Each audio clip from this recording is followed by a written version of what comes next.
Hello नमस्कार दोस्तों, मैं योगेश मिश्रा आपका एक बार फिर से स्वागत करता हूं आपके अपने YouTube channel SG coaching classes में। जैसा कि आपको पता है कि अभी हम लोग पढ़ रहे थे क्या यूपी बोर्ड की टेंथ की साइंस। अब साइंस में हम लोग पढ़े थे रसायन विज्ञान। रसायन विज्ञान के अंतर्गत हम टॉपिक पढ़ रहे थे IUPAC नॉमेनक्लेचर पढ़ रहे थे। अब हम शुरू करने वाले हैं अगला टॉपिक कार्बनिक यौगिक। कार्बनिक यौगिक में क्या पढ़ना है? हाइड्रोकार्बन्स। अब जैसा कि आपको पता है कि हाइड्रोकार्बन, और हमने पहले ही आपको अपने यूनिट का नाम क्या बताया? कार्बनिक यौगिक। कार्बनिक यौगिक मतलब वो यौगिक जिनमें कार्बन परमाणु उपस्थित होते हैं। वो यौगिक जिनमें कार्बन परमाणु उपस्थित होते हैं वो कहलाते हैं कार्बनिक यौगिक। हम लिख लेते हैं कार्बनिक यौगिक।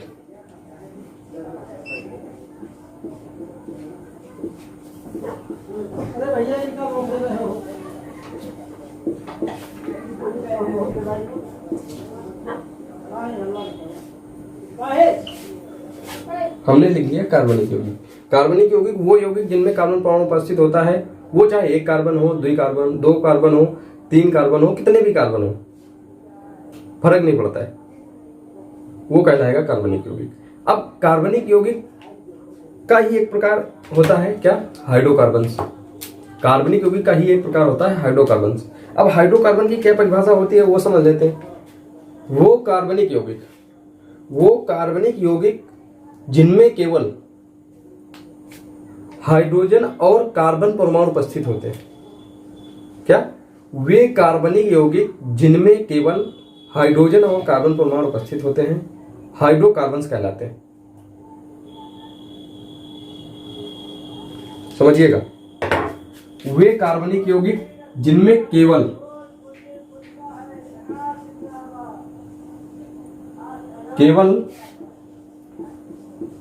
कार्बन और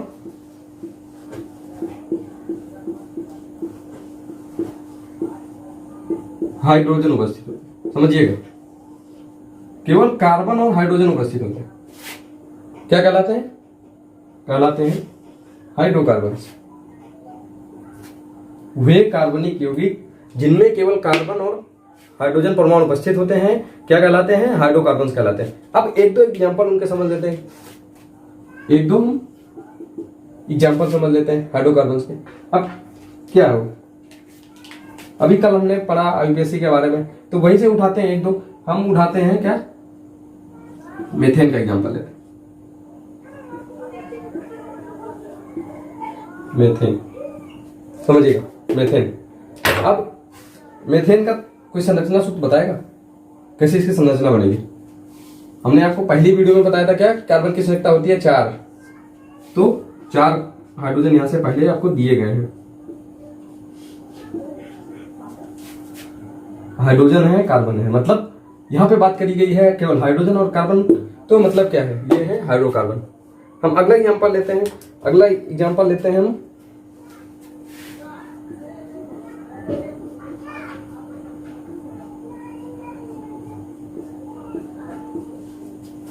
क्या लिखा है? कोई नाम बताया क्या इसका? C2H4। हमने बात करी है एथिलीन की।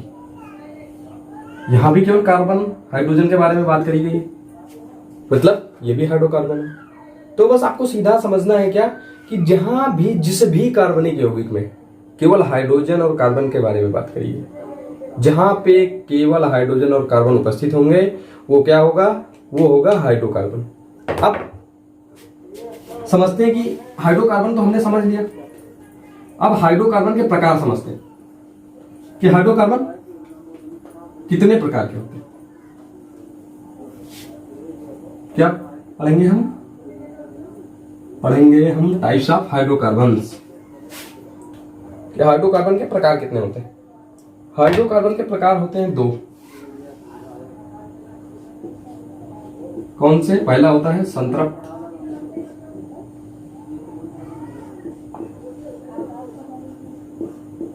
हाइड्रोकार्बन,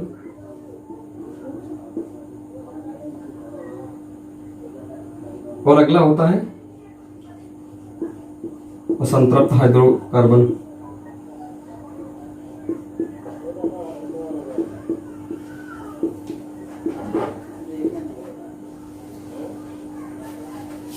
संतृप्त हाइड्रोकार्बन, असंतृप्त हाइड्रोकार्बन।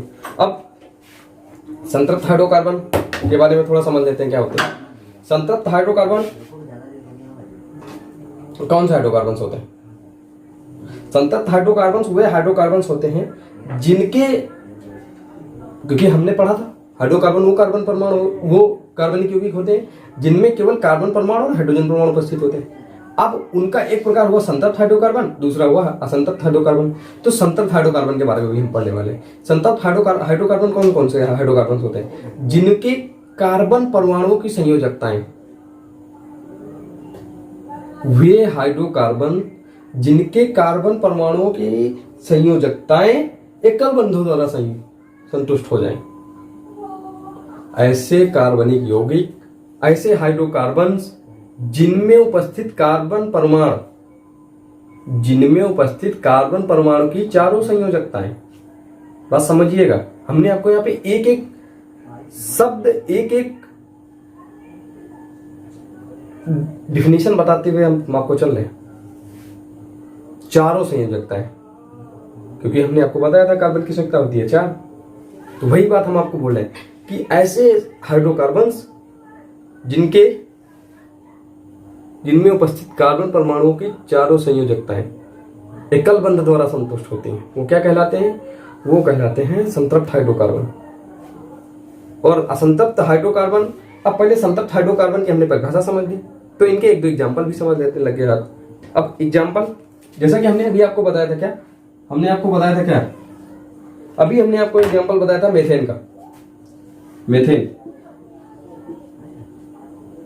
CH4,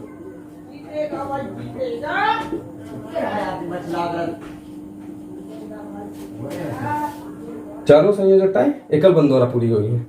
अभी एथेन को देख लेते हैं। फॉर्मूला क्या होता है इसका? भी वही होगा।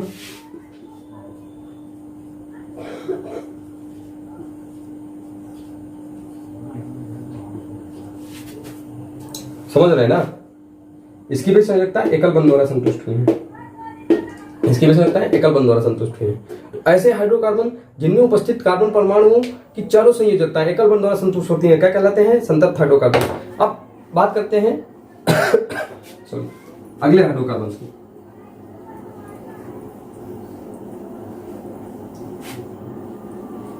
अगले हाइड्रोकार्बन की बात करते हैं। अगले हाइड्रोकार्बन कौन से हुए? असंतृप्त हाइड्रोकार्बन। अब वो क्या होंगे? जिनकी एकल बंध से संतुष्ट हो गई वो हो गए संतृप्त हाइड्रोकार्बन। और ऐसे कार्बनिक यौगिक, ऐसे हाइड्रोकार्बन्स जिनमें उपस्थित कार्बन परमाणुओं की चारों संयोजकताएं, भाई चारों में से कोई भी एक संयोजकता होगी जो एकल बंध द्वारा हो सकता है, संतुष्ट हो जाए। बाकी के जो बची वो अगर द्विबंध या त्रिबंध द्वारा संतुष्ट हो रही हैं तो उन्हें हम असंतृप्त हाइड्रोकार्बन कहते हैं। बात समझिएगा हम क्या बोल रहे थे, हमारे कहने का मतलब समझिएगा। कि जैसे हमने एग्जांपल क्या लिया था, हमने अभी आपको बताया था हाइड्रोकार्बन के एग्जांपल में एथिलीन में कार्बन और कार्बन के बीच में द्विबंध आता है, लेकिन हाइड्रोजन एकल बंध से जुड़ा होता है। तो वहां पे आपको चारों, जो संतृप्त हाइड्रोकार्बन था वहां पे आपको जो चारों संयोजकताएं थी वो एकल बंध से संतुष्ट हो रही थी।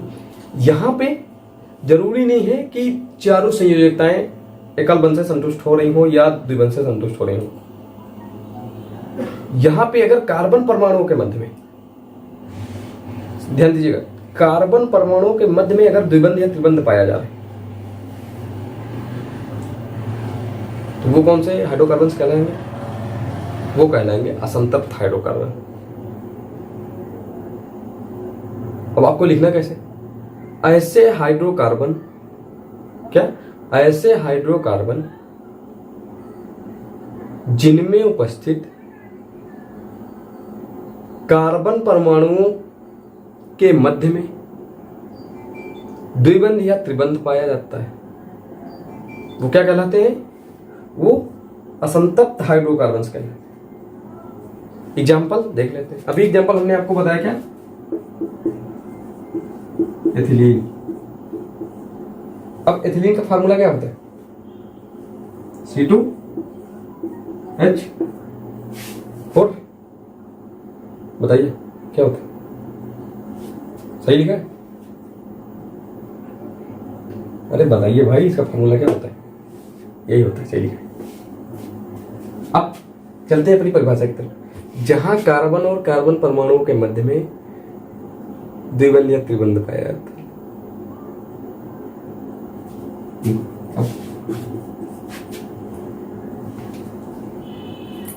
द्विबंध पाया जाता है।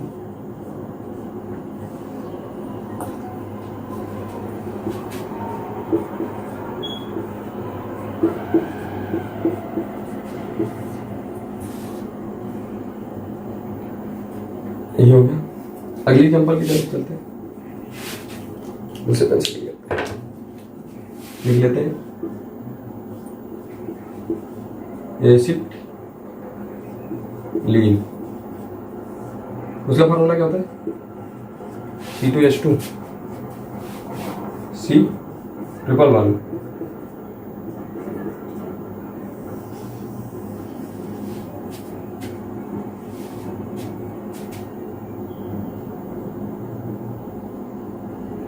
समझ में नहीं बात? जब इसकी परिभाषा एक तरीके से और लिख सकते हैं। कैसे लिख सकते हैं वो भी समझ लेते हैं। इसकी परिभाषा ऐसे लिख सकते हैं कि ऐसे कार्बनिक ऐसे हाइड्रोकार्बन जिनमें उपस्थित कार्बन परमाणु की चारों संयोजकताएं एकल बंध द्वारा संतुष्ट नहीं होती, उन्हें हम क्या कहते हैं, उन्हें असंतप्त हाइड्रोकार्बन कहते हैं। अब आइए हम अपनी परिभाषा पर चलते हैं, फिर समझते हैं कि एग्जाम्पल के थ्रू कैसे हम जो बात बता रहे हैं वो सही है कि गलत है। ऐसे कार्बनिक यौगिक या ऐसे हाइड्रोकार्बन जिनमें उपस्थित कार्बन परमाणु की चारों संयोजकताएं, ध्यान दीजिएगा, चारों संयोजकताएं एकल बंध द्वारा संतुष्ट नहीं होती। तो हमने चारों का मतलब ये नहीं है कि चार में से चारों ना हो रही हो सकता है कि चार में से दो हो रही हो एकल बंध के द्वारा, ये चार में से अकेली हो रही हो या तीन हो रही हो, एक ना हो रही हो, कुछ भी हो सकता है। बट क्या जरूरी है कि चारों अगर नहीं हो रही है तब आपका वो जो हाइड्रोकार्बन होगा वो असंतप्त हाइड्रोकार्बन होगा। अब जैसे हमने बात करी चारों, यहां पे कार्बन की संयोजकता कितनी है, 4 है, लेकिन यहां पे जो दो संयोजकताएं हैं वो एकल बंध द्वारा संतुष्ट हो रही हैं। यहां पे भी वही है, दो संयोजकताएं एकल बंध द्वारा संतुष्ट हो रही हैं। वही चीज हम यहां से देखते हैं, यहां पे एक संयोजकता जो है वो एकल बंध द्वारा संतुष्ट हो रही है, यहाँ पे एक संयोजकता जो है एकल बंध द्वारा संतुष्ट हो रही है, लेकिन बाकी की 3 त्रिबंध द्वारा संतुष्ट हो रही है। यहाँ की बाकी की 2 द्विबंध द्वारा संतुष्ट हो रही है। तो बात हमारी आपको समझ में आई कि ऐसे हाइड्रोकार्बन्स जिनमें कार्बन परमाणु की चारों संयोजकताएं एकल बंध द्वारा संतुष्ट नहीं होंगे, वो हाइड्रोकार्बन्स असंतप्त हाइड्रोकार्बन कहलाते हैं। तो ध्यान रखिएगा इन बातों का। आप कैसे भी करके लिख सकते हैं, वो मर्जी आपकी है, बट आपको ध्यान क्या रखना है कि जहां पे चारों संयोजकताएं एकल बंध द्वारा संतुष्ट हो रही है, संतप्त हाइड्रोकार्बन नहीं हो रही है, असंतप्त हाइड्रोकार्बन, बस आपको सीधा यही याद रखना है। अब इनके बारे में तो 10th के नए सिलेबस के हिसाब से हम इनके बीच में थोड़ा क्या पढ़ेंगे, जो कुछ अंतर है संतप्त हाइड्रोकार्बन और असंतप्त हाइड्रोकार्बन के बीच में, वो डिफरेंस पढ़ लेते हैं कि क्या क्या डिफरेंसेस होते हैं between saturated hydrocarbons and unsaturated hydrocarbons. अब अंतर पढ़ लेते हैं, अंतर क्या होते हैं, इधर लिखते हैं संतृप्त हाइड्रोकार्बन, समझिएगा SC से, इधर असंतृप्त हाइड्रोकार्बन, बात समझिएगा। वो हमने शॉर्टकट में लिख दिया है, वो आप समझ जाइएगा कि हम बात किसकी करने वाले हैं। हाइड्रोकार्बन चल रहे थे तो उन्हीं की बात होगी। अब पहले संतप्त हाइड्रोकार्बन की ओर चलते हैं। संतप्त हाइड्रोकार्बन का पहला उनके बारे में पढ़ते हैं कि वो अक्रियाशील कैसे होते हैं। जो संतप्त हाइड्रोकार्बन होते हैं वो कम अक्रियाशील होते हैं। कम क्रियाशील मतलब क्योंकि उनमें एकल बंध होता है, संतप्त हाइड्रोकार्बन के बीच में एकल बंध होता है, तो इसलिए वो, और जो एकल बंध होता है वो स्टेबल टाइप का बॉन्ड होता है, इसलिए वो अपना कम क्रियाशील होते हैं। सेम चीज असंतप्त हाइड्रोकार्बन के लिए, तो वो इनकी तुलना में अधिक क्रियाशील होते हैं, इनकी तुलना में वो ज्यादा क्रियाशील होते हैं। अब आते हैं अगले अंतर के बारे में बात करते हैं। अगला अंतर क्या होता है कि जो संतप्त हाइड्रोकार्बन होते हैं वो मुख्य रूप से क्या देते हैं, वो मुख्य रूप से प्रतिस्थापन अभिक्रियाएं देते हैं, और जो असंतप्त हाइड्रोकार्बन होते हैं वो क्या देते हैं, वो योगात्मक अभिक्रियाएं देते हैं। वो योगात्मक अभिक्रिया, जो असंतप्त हाइड्रोकार्बन होंगे वो योगात्मक अभिक्रियाएं देते हैं। अगले अंतर की तरफ चलते हैं। अगला अंतर क्या होता है इन दोनों के बीच में? अगला अंतर यह होता है कि ये KMnO4 के क्षारीय विलयन, जब KMnO4 का क्षारीय विलयन, क्षारीय विलयन का मतलब ये हो गया KMnO4 को किसी भी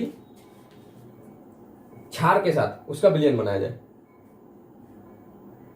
क्या KMnO4 का किसी भी क्षार के साथ अगर विलयन बनाया गया और उसका रिएक्शन किसके साथ करवाया गया, उसका रिएक्शन करवाया गया असंतप्त हाइड्रोकार्बन के साथ, तो उसका जो गुलाबी रंग होता है, अगर KMnO4 का जो रंग होता है वो क्या होता है, पोटेशियम परमैंगनेट, पोटेशियम परमैंगनेट का रंग होता है गुलाबी, और अगर इनकी रिएक्शन संतप्त हाइड्रोकार्बन से करवाएंगे आप तो इनका ये गुलाबी रंग नहीं उड़ा पाएंगे।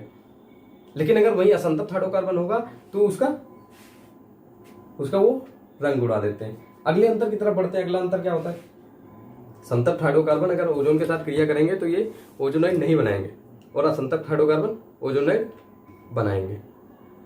अब आशा करते हैं कि आपको हाइड्रोकार्बन्स के बारे में समझ में आया होगा।